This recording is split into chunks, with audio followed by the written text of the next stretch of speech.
In problem number 3, we see we have a rational equation, but the one thing we have in this equation that we didn't have in the last one is that we need to make sure we factor these denominators. And so before we figure out what our magic number is, the lowest common denominator, we have to factor every denominator, and therefore we can figure out what is the lowest common denominator. And if we look at all the denominators, we see we have an n plus 4 as a factor in each one. So each one of these would go into n plus 4.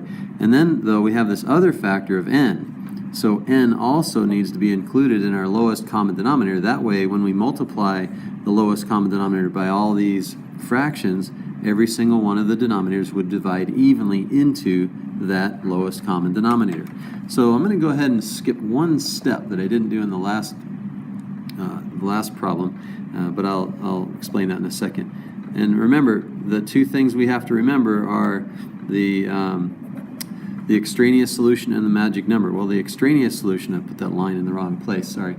The extraneous solution would be any solution of n that would cause any of the denominators to be equal to 0. Well, if n is equal to 0, that would not work. We're not allowed to plug 0 in because it would make these two denominators 0.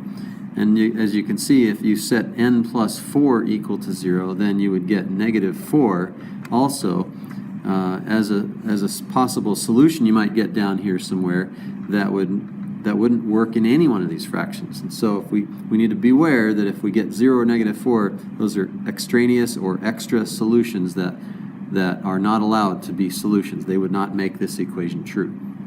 Any other real number is free game. So let's go ahead and take our magic number, and this is what I said I'm doing differently on this one than I did in the last one. I'm just going to take that and I'm going to multiply it by every single one of the terms. So we get 1 over n plus 4. So I'm taking n times n plus 4 and multiplying it by the first fraction. That's equal to n times n plus 4 over 1 multiplied by the second fraction. I'm going to go ahead and factor that second fraction as well, the numerator of the second fraction.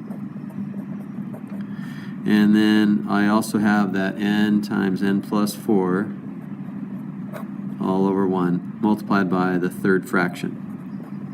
That's a lot of writing, I know, but it's worth it because once you do that, it's easy to see the n plus 4's cancel. Over here, the n's and the n plus 4's cancel. And in the last fraction, everything cancels. And so when the dust settles, if you look and see what you have left over, the only thing left over in this first problem here, multiplying these two fractions together, is the n. And the only thing left over here is the 3. Probably would have been actually easier to leave it not factored, so I'm going to multiply that back out. So 3n plus 3, and then plus, the only thing left over here is 1. So yeah, I guess I didn't need to factor that, so I'm rewriting it the way it was originally written. And then combining like terms, we have 3n plus 4 on the right side, and we have n on the left side. So knowing that we have now just a linear equation, we're going to subtract n from both sides. And n minus n is 0. 3n minus n is 2n. And then we have that plus 4. Well, we want to separate, as you know, we want to separate the variable terms from the non-variable terms. And the way we would do that here is by subtracting 4 from both sides. So we have negative 4 is equal to 2n. And if negative 4 is equal to 2n, let's continue this up here. Negative 4 equals 2n. It's okay to leave that 2n on the right side. It doesn't matter. We're going to go ahead and divide by 2. And the 2's will cancel, and we get n on the right side by itself, which is exactly what we want, is equal to negative 4 divided by 2, and that's negative 2. And that's it.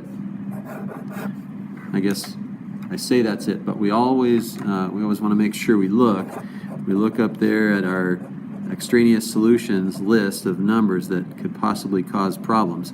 And negative 2 doesn't match the 0 or the negative 4, so therefore that checks out. So make sure you look, and when it checks out, you're good to go. Okay, next one.